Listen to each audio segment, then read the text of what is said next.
Boa noite a todos. Vamos aquietando. Sejam todos muito bem-vindos à nossa casa CEGEP. E é com muita alegria que nós estamos hoje aqui, na primeira doutrinária nossa da semana. Depois de uma semana maravilhosa que tivemos, com o 30º encontro com a cultura espírita, onde a gente foi presenteado, né, com várias palestras maravilhosas, que nos fez fazer e refletir, né, o nosso verdadeiro eu, e pensar positivamente nesse tema, como ele falou, e eu vos farei pescadores de homens. E tenho certeza que nenhum de nós que estávamos aqui nessa semana somos mais os mesmos depois dessa semana maravilhosa que tivemos, né? Foi, na verdade, para nós, um grande banquete espiritual, um presente para nós. Então, que possamos fazer a reflexão de tudo que a gente ouviu durante essa semana, durante esse evento maravilhoso. E hoje a gente vai começar iniciando a nossa palestra, e agora eu peço a vocês, vamos acerenar e a gente fazer a prece inicial da nossa doutrinária de hoje. Querido e amado Mestre Rabi da Galileia, é com o coração em festa que estamos aqui mais uma vez, para que sejamos presenteados com o teu amor, com a tua misericórdia divina para com todos nós que aqui presentes. Nesse instante, o que eu posso dizer dessa energia maravilhosa que se paira sobre nós, por esses espíritos bondosos que aqui já se fazem presente, né, nessa casa de oração, nos trazendo as benéficas para as nossas aflições, para as nossas dores, trazendo o lenitivo necessário para que cuidemos de nós, da nossa alma. Mestre amigo, há 2023 anos tu pisastes aqui como humano, mergulhou no corpo de carne e teve conosco, pôde passar por tudo que nós hoje vivenciamos. Trouxe os teus ensinamentos, as tuas lições para cada um de nós.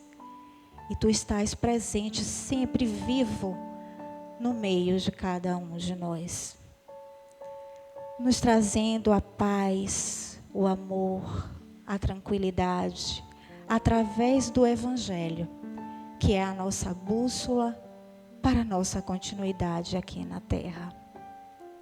Somos agraciados todos os dias, a cada instante, a cada minuto do nosso dia, com esse teu amor, com o amor do vosso Pai para com todos, com as suas criaturas. Que possa, Senhor, envolver a todos nós na energia de luz, na energia de amorosidade, nessa energia curadora, reparando as nossas dores, reparando as nossas aflições. E levando em extensão aos nossos irmãos que estão em casa, nos hospitais, nos presídios, aos nossos irmãos que estão, pequeninos que estão nos orfanatos, aqueles que se encontram nos asilos, aos nossos queridos irmãos que estão jogados nas ruas. Leve essa extensão dessa energia de amor que se faz presente, Senhor, neste momento dessa casa. Envolvendo também ao nosso querido facilitador da noite de hoje, nosso querido irmão Adeilson Salles, que trará a sua mensagem, para que possamos refletir mais uma vez. E assim, envolvendo o corpo de diretores desta casa, na pessoa também de seu Edson, de todos os trabalhadores e coordenadores dessa casa, os participantes, as pessoas que aqui são assistidas, os voluntários, a todos, envolvendo nessa energia de luz e de paz. Que possamos dar início aos nossos trabalhos da casa de hoje.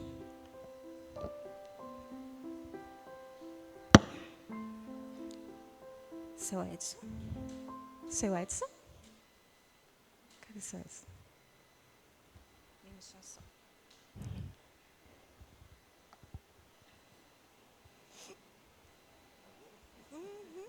Segurei, mas não teve jeito.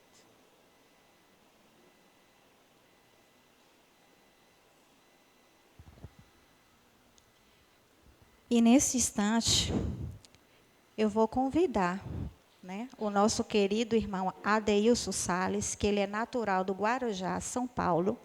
Ele é escritor, palestrante, psicanalista, e até o momento ele tem 96 livros publicados. Os livros dele estão ali no cantinho, tá? Para quem quiser adquirir. Então, ele escreve para crianças, jovens e adultos. E convidamos o nosso querido irmão para que ele faça, o lindo trabalho dele nessa noite de hoje, como ele fez ontem e hoje de manhã, aqui, encerrando o evento da 30ª semana. Então, seja muito bem-vindo, meu querido, a essa casa mais uma vez. Obrigado.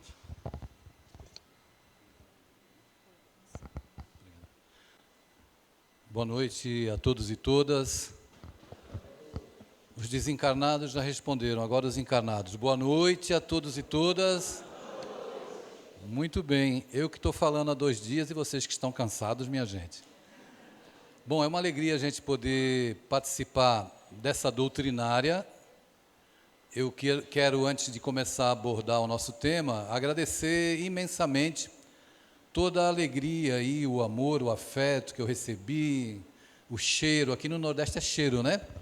Os cheiros que eu recebi e falar que fiquei emocionado e cativado. Já fiz uma prece agora há pouco e pedi para os espíritos para reencarnar aqui em Santo Antônio, na minha próxima volta para a Terra, né? Eu estou muito feliz, eu estou vendo que aqui à frente da casa está com o público mais velho. E é uma alegria para mim sempre ver no meio das minhas falas adolescente, porque é o público que eu mais tenho trabalhado nos últimos anos, não apenas como psicanalista, mas também como escritor.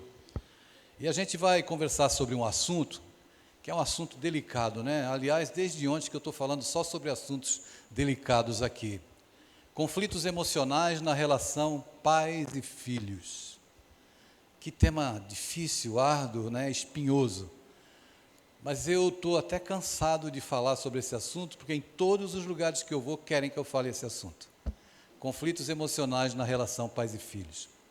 Então, a gente começa a conversar nos minutos que temos aí pela frente, introduzindo de fato o assunto, sobre as nossas dificuldades, muitas vezes, de acessar o coração dos nossos filhos. Eu disse ontem aqui que o homem, através da tecnologia... Está filmando? Eu posso andar? Que o homem, através da tecnologia, ele consegue saltar para a estratosfera, fazer planos de fundar uma colônia na Lua, por exemplo, e da Lua saltar para outros planetas. Então, o homem hoje, a tecnologia é algo arrebatador. A minha filha, eu tenho uma filha que mora em Berlim, na Alemanha. A minha filha, eu estou há 4 anos sem agarrar ela, sem dar um cheiro nela, né? E eu sinto muita saudade, muita falta, e a gente vem conversando pelo celular. Então, ela me liga e eu posso vê-la, ela me vê também, e isso é um alento. Mas eu posso ver minha filha, quase tocá-la, dizer que a amo, que estou com saudade. E como eu disse pela manhã, hoje, às vezes o pai não consegue acessar o coração do filho que está sentado no sofá com ele. Que estranho isso, né? As pessoas que são mais caras ao nosso coração, a gente não tem coragem muitas vezes de dizer que ama. Não é estranho? Não é estranho também que às vezes dentro de casa o pai tenha mais afinidade com um filho e não tenha com outro? Eu falo com esse aqui, mas com esse aqui eu tenho dificuldade de falar. Tudo isso é absolutamente compreensível no mundo que a gente vive, num planeta com as características que tem a Terra. E certamente as pessoas mais velhas como eu, que já vieram também das suas famílias, conviveram com seus irmãos, devem ter observado que na relação dos pais e das mães com os filhos, existem algumas coisas que a gente não consegue compreender muito bem, porque parece que foge à lógica. Eu fui ser entrevistado numa rádio, no interior de São Paulo, lá na cidade de Jaú, e a rádio era ao vivo, o programa era ao vivo, então me entrevistavam e as pessoas falavam lá pelo telefone. E naquele dia eu fiquei com medo de sair da rádio e a minha integridade física ser ameaçada pelas mães, porque eu fiz a seguinte colocação: as mães amam seus filhos, as mães amam seus filhos, mas não amam todos da mesma maneira. Veja o risco que eu corri para a minha integridade física. Eu já imaginava que tivesse uma mãe no portão com um porrete querendo dar na minha cabeça, porque uma mulher ligou lá para a rádio para brigar comigo. Mas como é que ele fala uma coisa dessa? Eu tenho 4 filhos e amo todos do mesmo jeito. Aí eu pensei comigo, em silêncio, para minha segurança, né? Duvido. Eu pensei, amar ela ama, mas não todos da mesma maneira. Por quê? E você vai começar a entender, refletir comigo, porque existem filhos com os quais você tem mais afinidade. Não significa que você não ame o outro, você ama, mas não tem a mesma afinidade. E olhando com a lente da reencarnação, você não tem a mesma vivência com essa alma que você teve com a outra, com quem você já conviveu outras vezes. Então você desenvolveu um processo de simpatia. E é claro que dentro da nossa casa, as coisas, de manhã eu falei aqui, que é importante a gente começar a tirar essa ideia romântica, de que a família é perfeita, de que os pais são perfeitos, de que os nossos pais sabem tudo, e que nós como pais também sabemos tudo, porque nós não sabemos. E não é vergonha admitir essa realidade. Então é claro que dentro da nossa casa, quando a gente se depara com alguns espíritos que às vezes o teu filho nem abre a boca, mas parece que tem uma energia dele que te incomoda, que te desacomoda, você não consegue entender. Por que isso acontece? Eu não deveria gostar? Ele não tem a mesma carga genética, o meu DNA? Por que eu olho para um filho e eu tenho simpatia e com o outro eu não tenho simpatia? A gente pode até adotar esses discursos que eu não concordo muito, em parte, de que a reencarnação traz para dentro da nossa casa alguns espíritos com quem a gente não tem afinidade. Espíritos que talvez a gente tenha tido uma dificuldade, um embate, e eles vêm justamente para o nosso endereço. Deus nunca erra o CEP de ninguém. É igual cartão de crédito. A fatura sempre vem. As leis divinas não erram o endereço das pessoas que compõem o nosso grupo em família, mas é justamente esses que nos desacomodam é que pedem a nossa maior compreensão. Sabe por quê? Nós não estamos fazendo um favor para eles, não, nós estamos fazendo um favor para nós, porque a gente tem que aprender a amar. Aprender a amar. Ô coisa difícil, ô patrão difícil esse tal de Jesus Cristo. Meu Deus, que homem difícil de seguir essa criatura.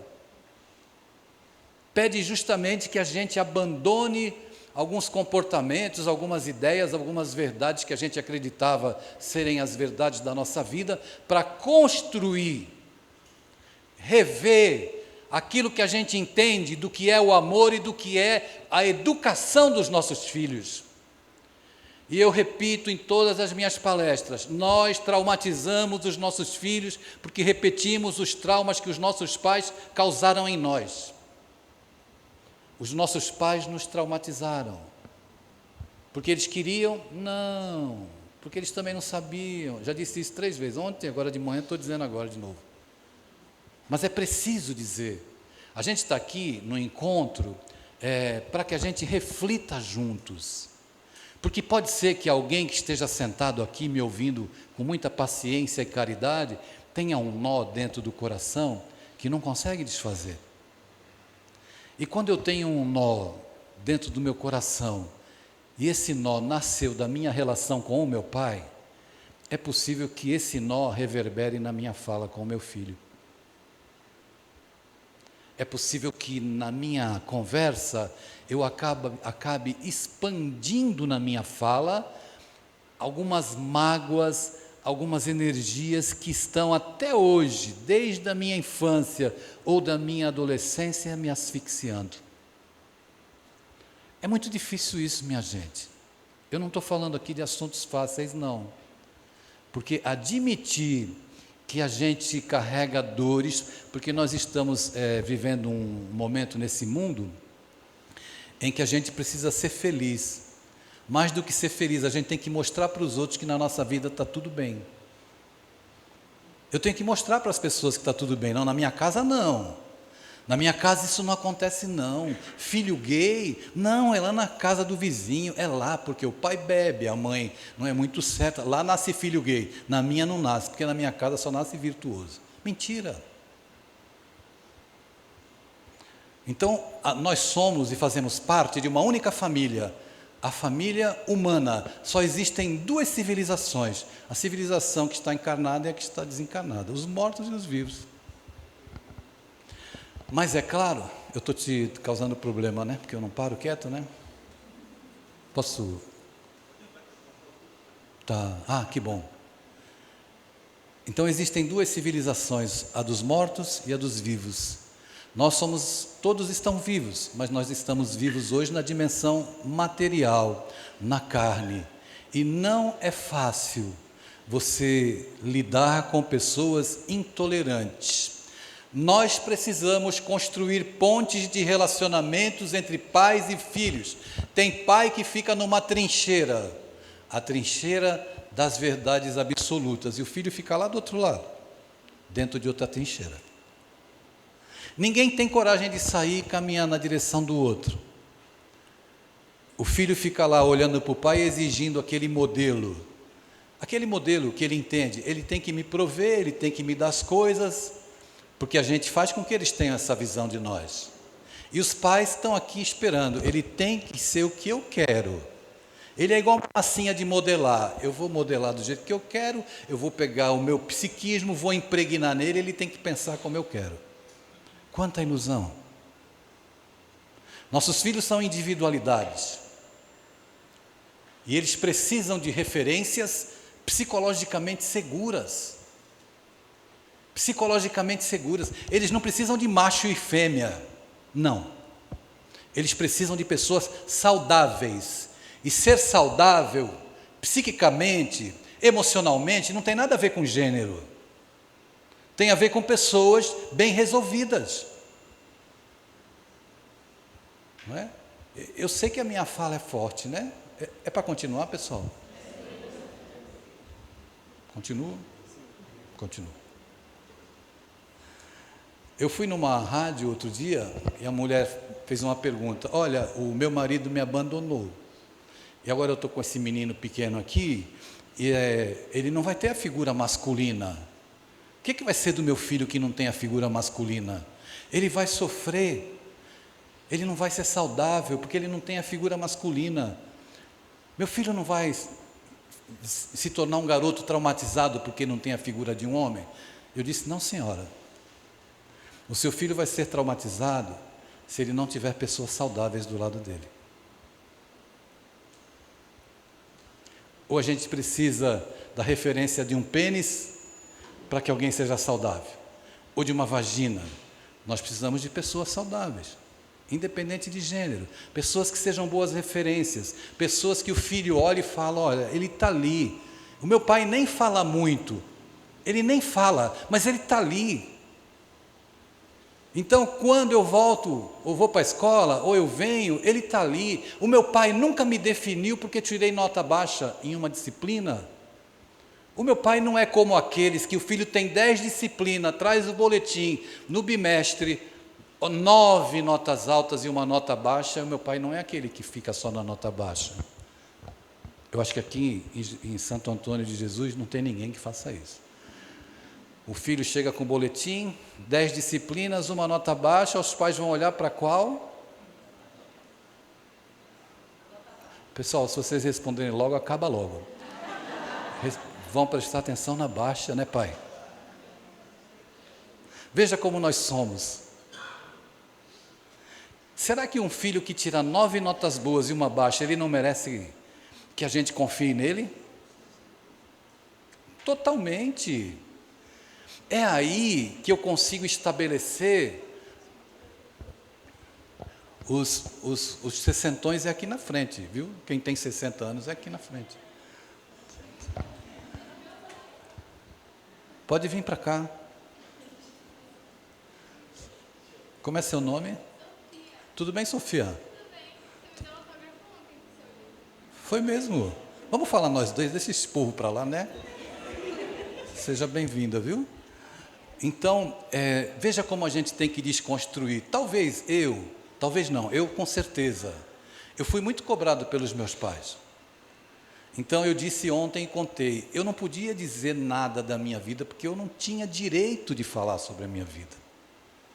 E aí, eu não sei, esses adolescentes que estão aqui, acho que eles vieram para me proteger dos pais, se eles podem existir emocionalmente dentro da casa deles. Existir emocionalmente no sentido de falar o que eles têm de tristeza, sem que o pai e a mãe desrespeite a tristeza deles. Que eles possam, a Sofia que chegou agora, eles que estão aqui, pode falar assim, olha, eu estou triste, mãe, ou pai, e o pai não vai dizer, ou a mãe, isso é frescura. Toma aqui um celular novo.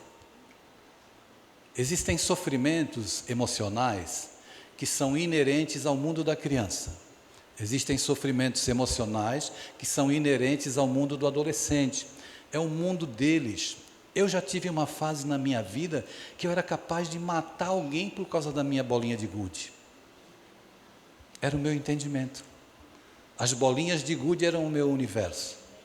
Então, para um garoto, por exemplo, como já me procuraram para fazer tratamento comigo, eu não sou normal porque na minha classe todo mundo já beijou na boca e só tem eu de bebê. O único boca virgem da classe sou eu. Então eu sou estranho. Olha o meu nariz. E quando é menina, olha, eu não tenho bunda, olha, eu não tenho peito, olha o meu cabelo.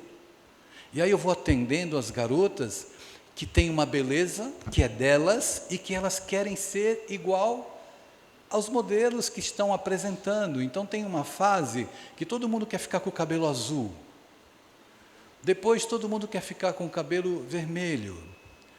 Outro dia eu fui na minha filha, a minha neta de 7 anos estava com 2 mechas azul. E eu entrei, ela olhou para mim e falou, gostou, vô? Eu falei, menina, o que aconteceu contigo? Então, a criança já está sendo contaminada, são os modelos que eu quis seguir um dia, não é? Que todos os adultos aqui já olharam nessa direção.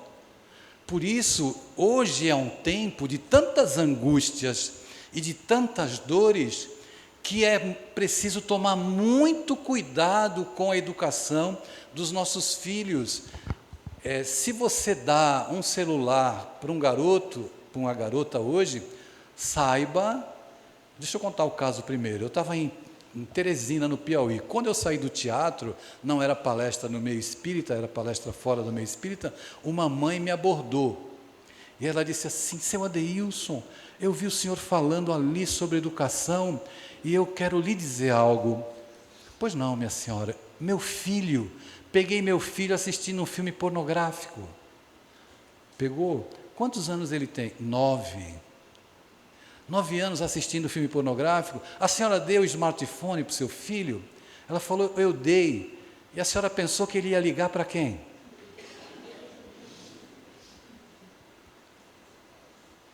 Quando você dá um celular, você tem que saber que você está abrindo para o seu filho uma porta, embora você se sinta seguro ilusoriamente de que ele estará deitado no quarto. Deixa o papai dar um beijinho. Eu vou lá no quarto dar um beijinho.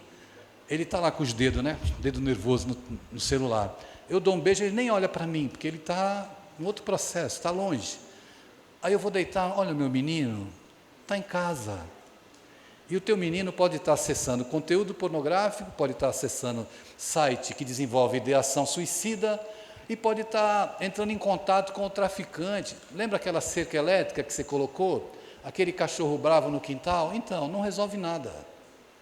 Se o teu filho pegar o WhatsApp do traficante, ele manda uma mensagem, o traficante vai na porta, joga a droga por cima do muro, o cachorro cheira e o teu filho vai cheirar depois. Veja como nós estamos vulneráveis. Então, hoje, é urgente que a educação se dê aqui, ó, olho no olho. Mas o olho no olho... Continuo, pessoal, com esse assunto?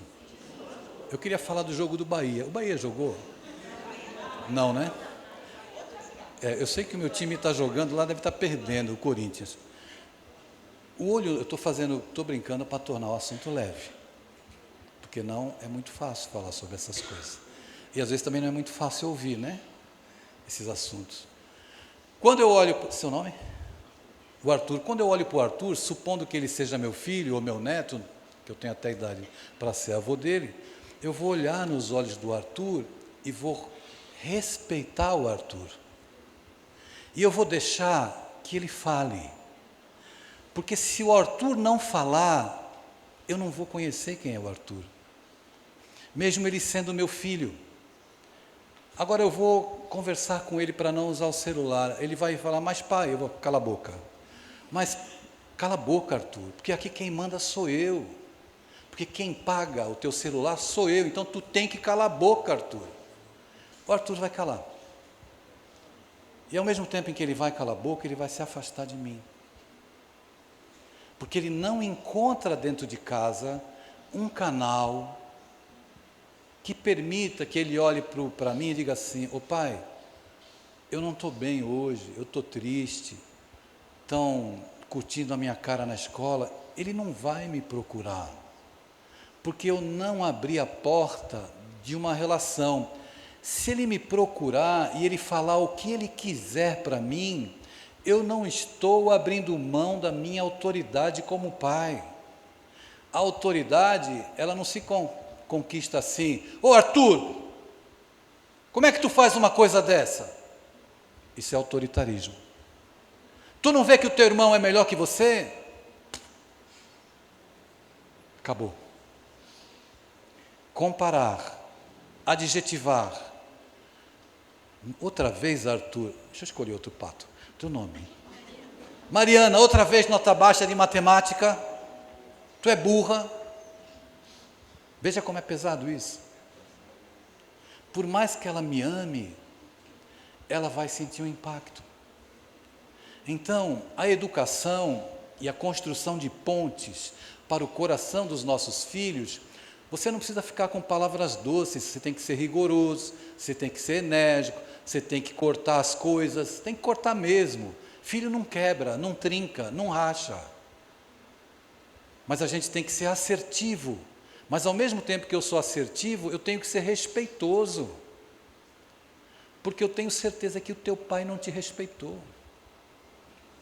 E se você disser para mim que respeitou, eu vou duvidar e você vai ter que me provar.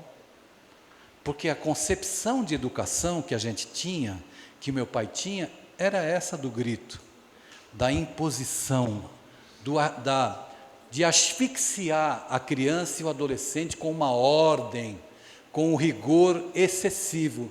Nossa, como está entrando jovem nessa casa hoje, o que está acontecendo? Então, eu gostaria de convidá-los a refletir dentro desse universo, a pensar muito seriamente que os nossos filhos não são propriedades nossas. Nós não temos um destino, a gente pode apontar o caminho. Eu costumo dizer que os nossos filhos são pássaros em voo migratório. Pássaros em voo migratório. Eles estão voando, vêm voando desde outra vida, aí pousam na nossa família, no nosso ninho. E eles precisam, para voar, de duas asas. A asa que sustenta o voo da criatura humana é a asa da ética e da moral. Essa asa quem dá é a família. A outra asa é a asa do intelecto, a formação, a estrutura, a instrução. Isso a escola dá. Se os nossos filhos tiverem apenas a asa da instrução, quando a vida chegar para eles trazendo um não, é possível que eles não consigam sobreviver àquilo que o mundo exige hoje, porque nós não preparamos os nossos filhos para aquilo que a vida exige.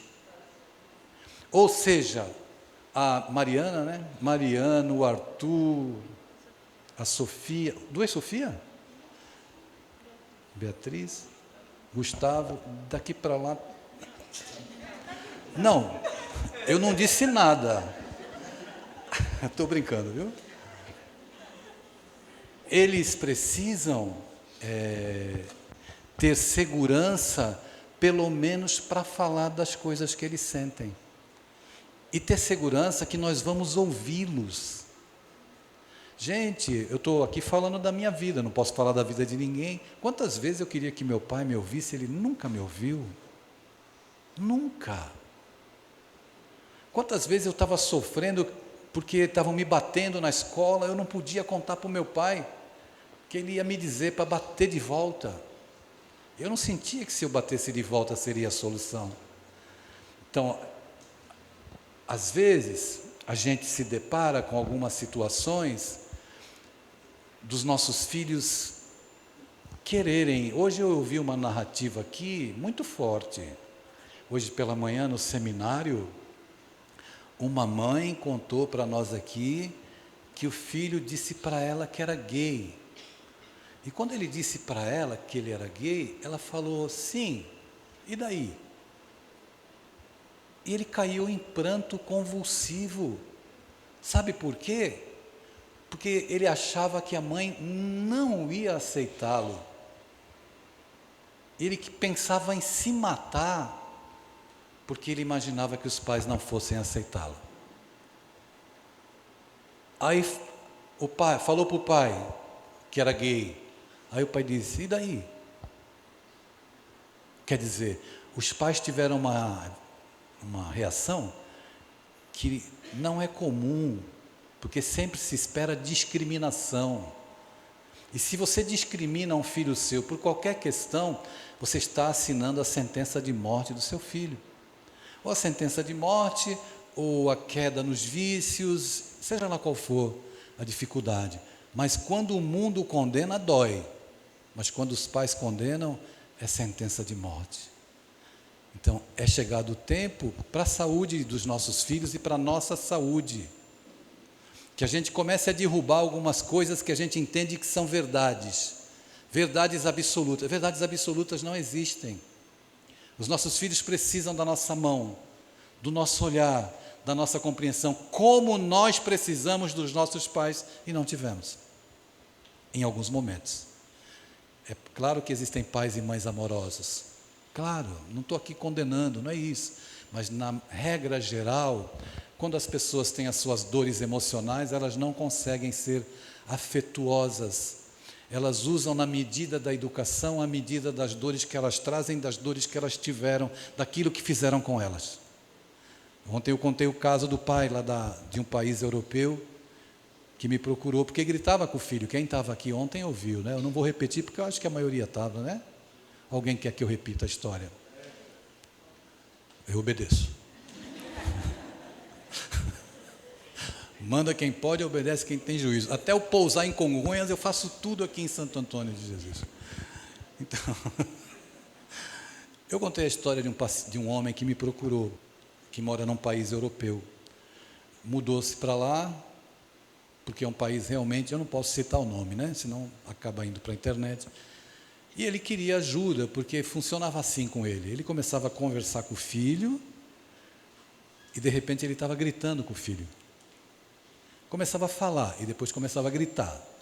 E ele começou a perceber que quando ele chegava em casa, se aproximava do filho, o filho parece que ia murchando, se encolhendo. Ou seja, Não era respeito, era medo. Então ele me procurou assim, muito sensível. Ele disse assim: olha, eu não sei o que fazer, eu preciso de ajuda, porque eu não quero fazer mais isso com meu filho. E aí eu fiz a pergunta para ele: você grita com seu filho? Eu começo a conversar, de repente eu estou berrando com ele.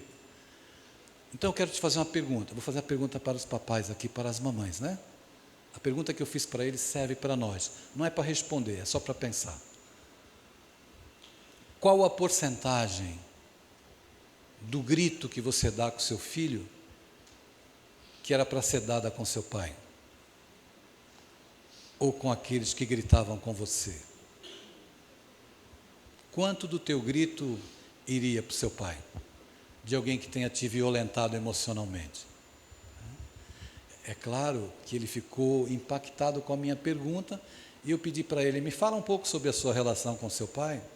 E aí ele começou a falar, e ele estava repetindo inconscientemente, ele não sabia, ele não disse assim, não é matemático, emoções não são cartesianas, não são cartesianas. Ele falava e de repente a dor dele, a ferida dele sangrava no filho, repercutia no filho, mas não era premeditado, estava lá a ferida aberta. Por isso que ele estava comigo fazendo tratamento. E quantas vezes nós sangramos na esposa, sangramos no marido, sangramos nos filhos. A gente está aqui conversando sobre conflitos emocionais entre pais e filhos. Eu, há 4 anos atrás, quase, eu estava passando por um processo de sofrimento muito grande. E teve um dia que eu acordei e caí em choro. E eu chorei. De manhã eu falei aqui que eu tenho uma filha trans, que é essa minha filha Ana Carolina, que mora em Berlim, que me tornou um ser humano melhor, um pai melhor, um escritor melhor, um psicanalista melhor. E eu tinha que atender meus pacientes, então eu parava de chorar, atendia, quando acabava eu começava a chorar de novo. Aí eu mandei uma mensagem para essa minha filha. Em meia hora ela me fez uma chamada de vídeo. Quando abriu a tela, que eu olhei para ela, aí que eu desgracei a chorar. Chorei, e ela ficou em silêncio, me vendo chorar. Quando eu fui respirar para tomar fôlego, a minha filha disse assim: ô pai, por que você está pegando o mal dos outros para você? Não fica com o mal dos outros para você não, pai. Pensa no bem que você faz para as pessoas e deixa o mal que tentaram plantar na tua vida para lá. Naquele dia, pela primeira vez em 60 anos, foi a primeira vez que eu abandonei a posição de pai para me sentar no colo da minha filha. Nem a minha mãe me deu um colo como a minha filha me deu. Então, eu saí daquela posição que às vezes a gente se coloca, de uma fortaleza que na verdade a gente não tem, mas a gente precisa mostrar que tem. Então, me acolheu, falou que me amava, e a partir daquele dia eu pensei: eu não vou mais pegar o mal dos outros para mim. Eu contei aqui pela manhã que quando meu filho me disse que era filha, eu disse para ele assim: o que muda no amor que eu sinto por você? Eu te amo. Onde você não for bem-vindo, eu também não serei bem-vindo. Onde você não for aceito, eu também não serei aceito. Deixa eu te pedir perdão. Eu preciso te pedir perdão. Porque eu ando no Brasil inteiro fazendo palestra, pedindo para os pais: prestem atenção nos filhos, prestem atenção nos filhos, prestem atenção nos filhos. Acho que eu não prestei atenção em você. Você me perdoa? Não, pai, está tudo bem. Foi muito difícil para mim chegar até aqui. E aí, olhei para a minha vida e vi que meu filho estava morto. E olhei para frente, vi que tinha uma filha nascendo. Entre o velório e a festa do nascimento, eu preferi ficar com a festa do nascimento. E o filho que eu tive um dia ficou na minha lembrança. Eu agradeço que vivi com ele e hoje eu agradeço tudo que a minha filha me dá. Ele me disse isso após uma jornada de palestras que eu fiz em São Paulo. Eu estava morando em Recife, eu morei 7 anos em Recife. Fiz palestras, voltei para Recife, ele me ligou, me disse isso e nós tivemos essa conversa. Eu tive dificuldade para dormir, quase 15 dias. Não porque eu tinha uma filha trans, porque eu tinha medo do que o mundo podia fazer com a minha filha. Porque o caráter que era do filho permaneceria na filha, não mudaria. A inteligência do filho ficaria com a filha. E eu fiquei com medo. E um mês depois eu tinha que ir para São Paulo de novo, fazer outra palestra. E seria a primeira vez que eu ia encontrar, ver a mulher que se dizia minha filha. O mês passou, embarquei para São Paulo, fiz as palestras, amanheceu, era o dia de encontrá-la à noite. Imagine você, há um mês atrás eu tive com meu filho, eu ia encontrar com a minha filha. Mas eu não tinha tempo para velório, tinha que cuidar da minha filha. Eu amanheci e pensei assim, vou comprar um presente para ela. Um presente que signifique o amor que eu tenho por ela. Que ela se sinta confiante no pai. Não tive nenhuma ideia para comprar um presente.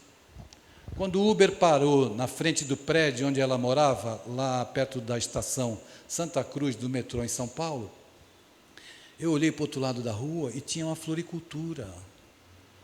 E eu pensei, vou comprar flores para minha filha. Fui lá, escolhi os botões mais bonitos. Eu sou escritor, não tenho dificuldade para escrever. Escrevi um cartão falando do meu amor por ela.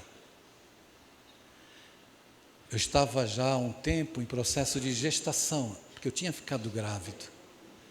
Grávido na alma, no coração. Então eu peguei as flores, ela morava no 11º andar, apertei o botão, o elevador foi subindo, cada andar era uma dor de parto, uma contração. O elevador parou no 11º andar, eu saí, me dirigi à porta do apartamento, respirei fundo, apertei o botão. A porta se abriu, surgiu uma mulher na minha frente. Eu olhei desde o pé até em cima. Quando ela me viu com as flores nos braços, começou a chorar. Essa coisa de mulheres. Eu também comecei a chorar. Essa coisa de pai. Nós nos abraçamos. Eu nunca beijei tanto meu filho falecido como beijava minha filha que acabava de nascer. Falei do meu amor. Falei que incondicionalmente eu estaria ao lado dela em qualquer circunstância. Ela chorava muito, pegou as flores, se recolheu, guardou as flores, se recompôs, nós sentamos e jantamos. E tivemos uma noite bem agradável. No dia seguinte eu peguei o voo de volta para Recife. O meu filho era funcionário do Tribunal Federal Eleitoral. Era chefe. Fez a mudança do masculino para o feminino dentro do tribunal. Isso é para quem tem coragem, hein? Não é para qualquer um. Era casado, mas não tinha filhos. A parte mais importante da história e a parte mais bonita não foi o que eu fiz, nem o que a mãe fez e que a irmã fez. Isso é obrigação de pai e mãe. É obrigação de pai e mãe. A parte mais bonita é que ele era casado. Quando ele surtou, devido ao sofrimento, à disforia de anos, quem cuidou dele foi a esposa. Quem ajudou a transição do masculino para o feminino foi a esposa. Quem está casada com a minha filha, Ana Carolina, vivendo em Berlim, muito bem de vida, um casal maravilhoso, é a esposa. E aí? O amor reside na genitália? Hein, minha gente? Amor não reside na genitália, não. Nós estudamos pela manhã aqui, no seminário. Não é o corpo que ama, é o espírito. Isso é tão profundo que pouca gente compreende. Não é o corpo que ama, não é o pênis, não é a vagina ou o pênis que define o caráter do seu filho, não é a cor da pele que define o caráter do ser humano, não é o uso de piercings e tatuagens que define o caráter do ser humano. O caráter não reside nisso, não é a orientação sexual de alguém que define o seu caráter. O que define o nosso caráter é o que nós fazemos na vida das pessoas. Então é claro que não é fácil conviver com pessoas que nos desafiam, sejam filhos, ou seja esposa, ou seja marido. Mas a vida tem a sua beleza por causa dessas diferenças. É no atritar da vida, das relações, que a gente compõe a nossa vida. A beleza de Deus está nos jardins, com as suas flores variadas. E nós estamos, nesses momentos que a sociedade vive, sendo desafiados a começar a compreender que o amor de Deus é para todas as criaturas. Olha como a vida é sábia, olha como a vida é sábia. Imagine você numa casa agora, e tem um corredor aqui que vai até o meu amigo. Parabéns para você, aniversário hoje dele, viu, minha gente? Olhei e lembrei, vai ter bolo depois? Não. Deixei ele sem graça, né? Mas tu vai passar o endereço para a gente da festa. Imagine que ali onde o meu amigo está, tem um corredor até lá.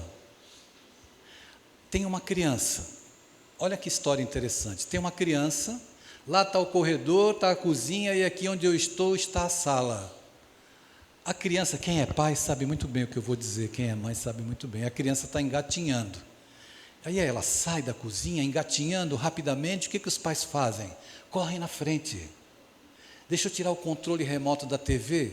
Deixa eu tampar a tomada, para que ela não enfie os dedos na tomada. É isso que a gente faz? Deixa eu ver se não tem alguma coisa que coloque em risco a segurança do meu filho. Os anos passam. Os anos passam.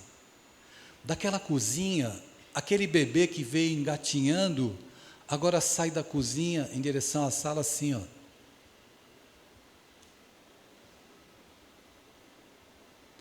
E a gente tem que correr na frente, para ver se o tapete está arrumado para ele não tropeçar, se o banheiro não está molhado para eles não caírem, se eles têm aonde se segurarem. Essa é a sabedoria da vida. Especialistas da área do comportamento humano dizem que quem compra um carro novo é feliz 15 dias. Mas quem cuida de um pai com Alzheimer é feliz o resto da vida. São esses os valores que a sociedade perdeu e nós não podemos perder da nossa lembrança. Mesmo que o meu pai não tenha me entendido, não tenha sido aquele pai que eu almejava, que eu queria, eu tenho que estender a mão para ele. A vida não é um processo de revanche. A vida é um processo de alegria para quem dá amor. Quem dá amor, esse é feliz. E é isso que a gente está fazendo aqui hoje. Então, se você teve alguma dificuldade com seu pai, perdoa. Tira o peso do coração, levanta a tua cabeça, olha para frente. Mas eu fiz tudo errado. Não tem problema. Começa de novo, faz outra vez, percorre outro caminho, porque essa é a bênção da vida. Eu já fui em muitos lugares fazer palestra e as pessoas dizem assim para mim: Adeilson, eu tinha que ter escutado essa tua palestra há 20 anos atrás. E eu digo assim: você não ia ouvir porque eu estava errando para te contar hoje. Né? Por isso que a gente tem que alargar a nossa compreensão, sofrimentos emocionais e as questões espirituais, já que nós somos espíritos vivendo uma experiência humana. Então, dentro de casa pode reencarnar como filho, espíritos problemáticos com quem nós temos dificuldade, pais problemáticos que não compreendem muito bem o que é paternidade, homens que se revoltam, não sabem ser carinhosos. É como abraçar uma cadeira, como era meu pai. Abraçava, era igual abraçar uma cadeira, duro. Aí eu fiquei muito tempo transitando num deserto. Ele não gostava de mim, ele não me queria bem, tudo eu ficava, ele não quer, não me quer, e ficava nessa, e ficava nessa. Aí um dia, eu comecei a refletir, perceber que eu tinha que olhar para o meu pai, para além do pai. Deixa eu olhar para ele, deixa eu ver a vida do meu pai. Ficou órfão de mãe aos 2 anos, não foi criado pelo pai, tinha para me dar o quê? Tentou dar dignidade, exemplo, trabalhador, esforçado, mas não tinha afeto, não aprendeu ainda. Então é importante ter afeto. Quanto tempo eu tenho? Já acabou, né, o tempo. É até as 8? É até as 8? Cadê o pessoal? Eu vou ensinar. Oi? Depois vocês vão se acertar com o presidente ali, ó. Ele está ali. Eu vou só contar uma história. Deixa eu falar do livro, aí eu conto a história para a gente encerrar, tá bom? Eu tenho 96 livros publicados, como a nossa irmã disse, mas é claro que eu não trouxe os 96 para mostrar, e ali só tem o que sobrou, né? Eu trouxe mais livros, acabaram. Mas eu queria mostrar para vocês o livro que eu lancei com o jornalista da Rede Globo, André Trigueiro, que eu lancei na Bienal do Rio de Janeiro. 3 de setembro, nós estávamos, eu e o André, lá na Bienal, autografando esse livro aqui, que é um livro que pode ser usado nas escolas, que é O Grito da Terra. É uma história infantil que eu escrevi baseado numa palestra do André Trigueiro sobre preservação ambiental. André Trigueiro, aquele da Rede Globo, da Globo News, somos parceiros na escrita desse livro. A parte mais bonita é essa aqui, que estão os 2 fofinhos, eu e ele. Vejam como nós estamos bonitos. Eu com a minha boina mágica, não é? E o Trigueiro aqui com esse sorrisão dele. Para os nossos jovens, essa série aqui, esse livro dos anjos, em que eu não falo sobre anjos, né? Pode que estranho, um livro que tem o título de anjos, mas ele não fala de anjos. Não, é alemão, Nina, Jéssica, Otelo e Sócrates, 5 adolescentes que estudam na mesma escola e que criam um grupo secreto. Tem código secreto para se comunicar. E o J de Anjos é uma adolescente médium, por onde eu passo espiritualidade. O livro é muito legal, porque ele tem ilustrações em mangá. Ok? É muito, muito, muito legal. Vende bastante e eu estou muito feliz por isso. Esse romance aqui é um romance que emociona demais. Quem lê, leia com uma caixinha de lenço, porque do mesmo jeito que eu chorei muito para escrever, certamente você vai se emocionar. Uma história muito, muito bonita e muito cativante. Tem o livro Inimigo Íntimo, ali que eu esqueci de pegar, que é o meu livro que mais vende hoje. Eu até estranhei que sobrou livros Inimigo Íntimo, mas tem alguns exemplares. Livro de bolso, se você quiser conhecer o meu trabalho, pode entrar lá no Instagram, Adeilson Sales Oficial. Como eu disse, pode me seguir, mas no caso espírita não segue, pode me obsediar, que eu aceito essa obsessão. E depois eu vou obsediar você também. Tá certo? Então, livro de bolso, algumas coisas ali interessantes. Se vocês quiserem conhecer meu trabalho, fiquem à vontade, eu vou estar ali para autografar ou abraçar, necessariamente não precisa comprar livro para ganhar abraço. Tá certo? Eu vou contar uma história real para vocês, que aconteceu comigo numa escola,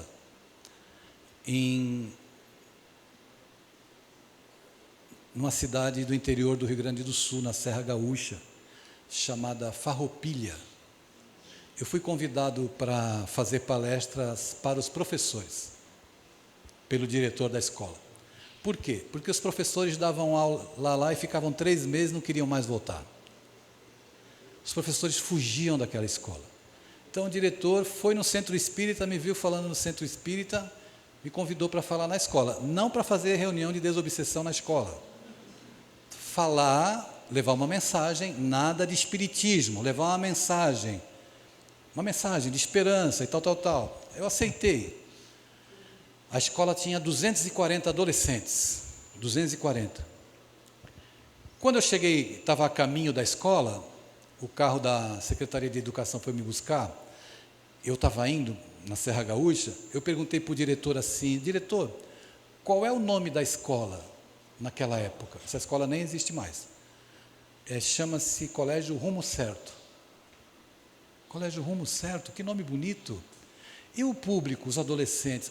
Os adolescentes são todos aqueles que não deram certo nas outras escolas. Como assim?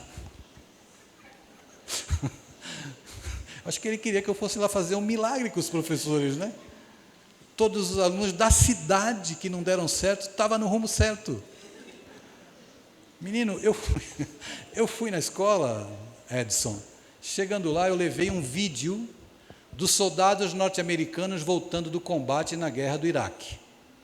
Eles chegavam, desembarcavam nos Estados Unidos, nem iam para casa, iam para a escola dos filhos. Então, quando o filho que estava há 5 anos sem ver o pai, via o pai entrando pela porta da sala de aula, era uma coisa emocionante. Eu levei muito tempo para parar de chorar vendo aquele vídeo. Toda vez que eu via, eu chorava. Levei esse vídeo e levei o meu livro que está ali, o Psil, que é um livro que você pode usar em qualquer ambiente, que as pessoas gostam muito. Então, a professorada estava lá, eu passei o vídeo, e a professorada começou a chorar. Aí eu escolhi uma professora, caminhei até ela e disse assim, posso lhe dar um abraço? Ela já levantou chorando mais ainda, e nós nos abraçamos. E aí a professorada começou a se abraçar, todo mundo. Terminaram os abraços, eu fiz uma fala, contei histórias, usei o livro, e me convidaram, resolveram me dar um presente. O diretor da escola disse assim, a gente gostou tanto. Eles tinham marcado uma reunião para depois da minha palestra, para fazerem uma catarse, lavar roupa suja entre eles. Cancelaram a reunião. Veja você, e me disseram assim, nós queremos pedir para você vir falar com os nossos 240 alunos. Eu não sei se aquilo era uma missão, quem seria aquilo, né? 240 da cidade, aqueles que não deram certo, eu aceito. Mas só que eu vou pedir para vocês dividirem em 4 turmas de 60. 240 eu não aguento. Veja que o meu cabelo já caiu, de falar com o adolescente, né? Voltei 15 dias depois, os primeiros 60. Estava lá a psicóloga, estava o diretor, estava a orientadora, estava todo mundo. Aí eu disse para o diretor, pode autorizar. Aí ele autorizou, entrou os primeiros 60. Eles entravam, derrubavam a cadeira, paravam do meu lado, ficavam me olhando assim. O que esse careca veio fazer aqui? Sabe, me desafiando. Eles entraram, aí o diretor me apresentou. Eu peguei o vídeo, passei o mesmo vídeo. Sabe o que aconteceu? Alguns adolescentes começaram a chorar. Aí eu escolhi um adolescente, como eu fiz com a professora. Fui até ele, me aproximei, disse assim, eu posso te dar um abraço? Ele estava sentado que nem o Arthur, olhou assim, tu quer me abraçar por quê? Aí eu falei para ele, porque o teu abraço é importante para mim. Ele levantou e me abraçou e todo mundo aplaudiu. Depois o diretor me contou que aquele garoto não tinha nem pai nem mãe.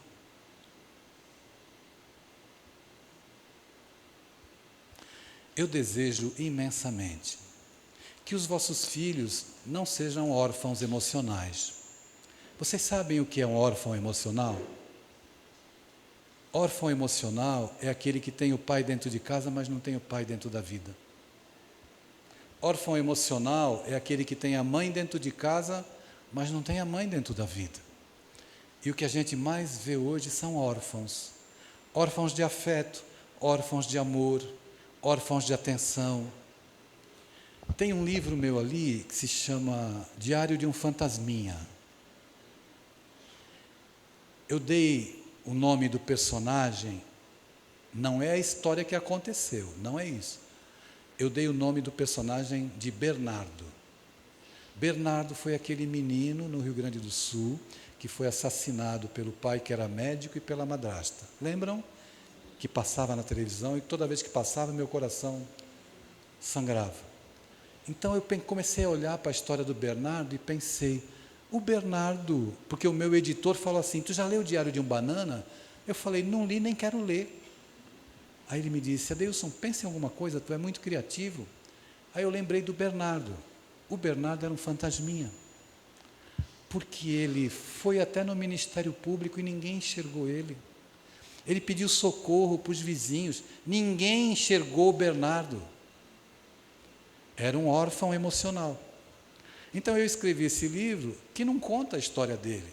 É uma história até engraçada, que as crianças adoram, mas eu só dei o nome dele, Bernardo, para homenageá-lo, porque ele me inspirou, porque eu sei que existem muitas crianças invisíveis, fantasminhas dentro da própria casa, assim como muitos adolescentes. Não repita com seu filho a história que você viveu, para que tu possas ter um outro momento de felicidade. Eu quero agradecer imensamente a oportunidade de ser útil e a honra de estar aqui em Santo Antônio de Jesus. Vou levar no coração muitos amigos e o meu presente de aniversário, que é amanhã, vocês me deram já, com tanto carinho, com tanto afeto, com tanto cheiro e com tanta paciência para me escutar. Se amanhã você se deparar com um filho dentro da tua casa, ou com o pai, ou com alguém que esteja irritado, alguém que você veja que esteja descontrolado, colérico, pense no que eu vou lhe dizer agora. Um companheiro de lado, triste, agressivo e irritado, causando preocupação. É sempre alguém que procura consolo à própria amargura, pedindo compreensão. Se te mostra a voz de briga, dá-lhe em troca a frase amiga, que nada te possa alterar. Ou simplesmente irradia uma oração de alegria, que lhe atenue o pesar. Fitando qualquer pessoa que te injuria, perdoa. E auxilia mais e mais. Na multidão, no barulho, são tantas máscaras de orgulho, são dores descomunais. Ante os irmãos em revolta, saibas que estás sob a escolta dos mensageiros do bem. A dor, no tempo, varia. Cada qual tem o seu dia. Nunca reproves ninguém. Muita paz.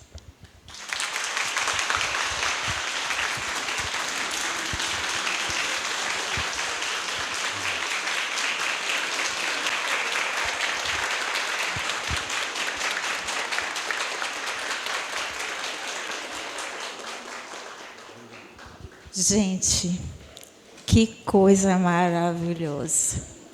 Eu estou com o coração aqui tão quentinho. E desde ontem, né, que o Adeilson mexeu tanto com a gente. E que, meu amigo, você leve esse calor amoroso da nossa terra para você. O abraço, o afago de todos nós. E eu tenho certeza absoluta que você virá aqui outras vezes a nos presentear com seu amor, com seu carinho, com seu trabalho maravilhoso para com todos nós. Essa turminha que está aqui na frente, eles são os nossos jovens da nossa casa. E eles estão aqui. Eu tenho certeza que eles estão encantados com o que você trouxe hoje. Porque você falou e fala a língua deles.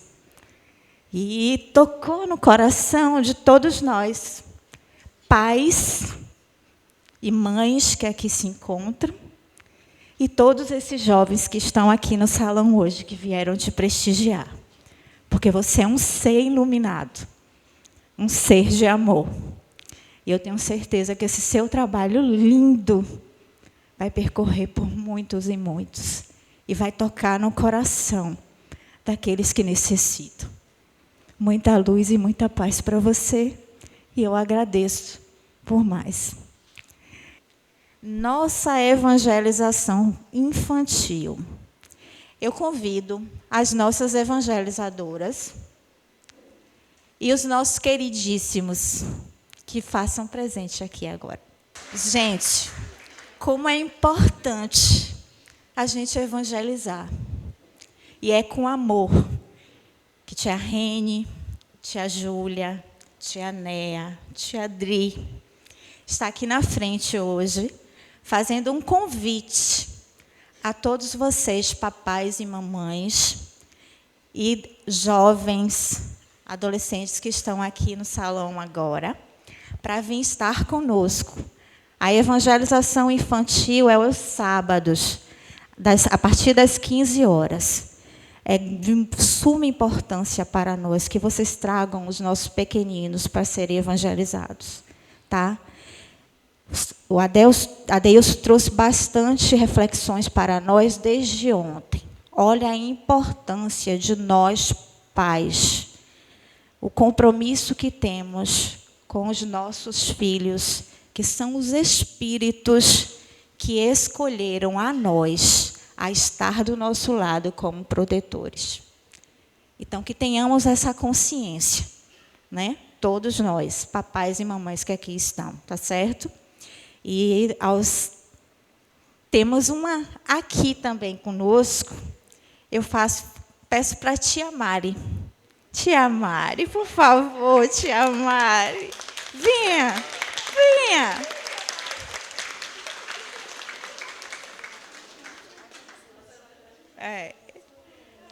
É a nossa mãezona, né, que todos nós, dos pequeninos aos maiores que estão, que ama muito.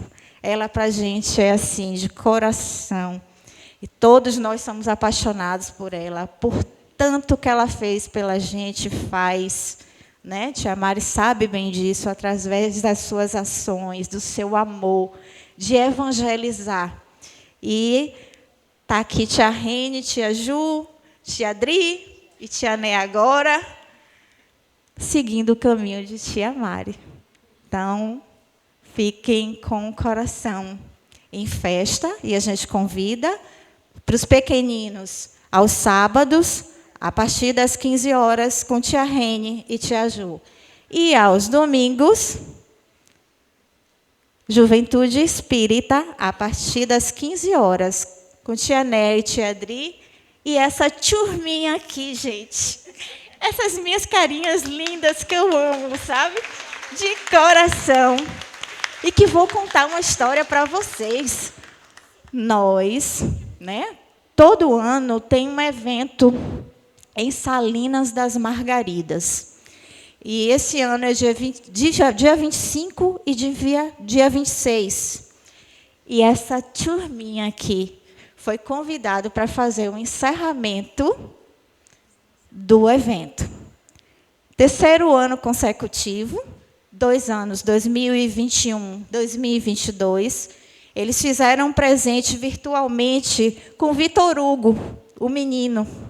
Né? Eles fizeram parte com eles no encerramento, e eles vão estar presentes agora, de 25 e 26 de novembro, lá em Recanto de Mutá. Então, assim, quem puder estar lá para prestigiar essa garotada, a gente vai ficar de coração. E, assim, tia Né agradece a presença de vocês aqui hoje, e o quanto eu tenho e sou orgulhosa de ser a evangelizadora com vocês e de estar presente com vocês todos os domingos à tarde. Eu convido aqueles que estão ali no fundo, que ainda não estão conosco, venham estar com a gente. Para a gente, eu tenho certeza que a gente vai ter uma troca, porque é troca de energia que a gente tem, de amorosidade. A gente não está aqui para ensinar, não, gente. A gente está aqui para fazer uma troca. E nós temos muito que aprender com essa garotada que está chegando aí agora. Então, um beijo no coração de vocês. A gente vai encerrando a nossa doutrinária de hoje. Eu agradeço a vocês por tudo. E temos a fluidoterapia, hoje e amanhã. Encerrando aqui agora, no salão embaixo, e a gente vai estar sendo atendido o pessoal da Fluido, tá certo? Um beijo no coração de vocês e até amanhã. E convido o meu querido para que você venha fazer a nossa prece de encerramento. E o passe de hoje vai ser passe coletivo, tá certo? Um beijo. Vamos, então, encerrar esse nosso encontro, acalmando mais uma vez, né, os corações, silenciando a nossa mente, para podermos abrir o nosso campo mental, o nosso coração, à espiritualidade amiga. Que as nossas vibrações e energias possam chegar aos nossos lares, aos nossos parentes e amigos que lá se encontram. Essas mesmas vibrações e energias possam abraçar aqueles que nos antecederam na viagem de volta ao mundo espiritual. Queremos, Senhor, no encerramento dessa semana e no início da nova que se anuncia, rogar a Tua proteção, a Tua misericórdia, a Tua compaixão, para que possamos ter forças, lucidez, sabedoria para os desafios que porventura essa semana nova traga. Que tenhamos a coragem, a determinação de estender do nosso coração para aqueles que nos procurarem o entendimento, o amor, a compreensão. Principalmente, Senhor, a partir do nosso lar, da nossa casa. Inspira e protege papais, mamães, toda a família. A família espiritual, a família consanguínea. Queremos, nesse instante, depositar no Teu coração, Jesus, as nossas esperanças, as nossas dores, as nossas dificuldades. Ensina-nos a amar sem exigências, a amar sem desejar modificar aqueles que ainda não nos compreendem ou que não entendem o nosso jeito imperfeito de querer bem. Nos momentos de dificuldade, nos auxilia nos sentimentos cristãos a amar os nossos irmãos que vivem longe do bem. Dá-nos a Tua paz, envolve cada vez mais a nossa vida sob a proteção espiritual dos Teus benfeitores. Fortalece também, Senhor, a direção dessa casa que nos acolhe, a todos os Seus trabalhadores. Que o Teu amor, a Tua misericórdia, através da Tua mão estendida sobre todos nós, sobre os nossos corações, que Tu possas nos abençoar infinitamente, hoje e sempre. Assim seja.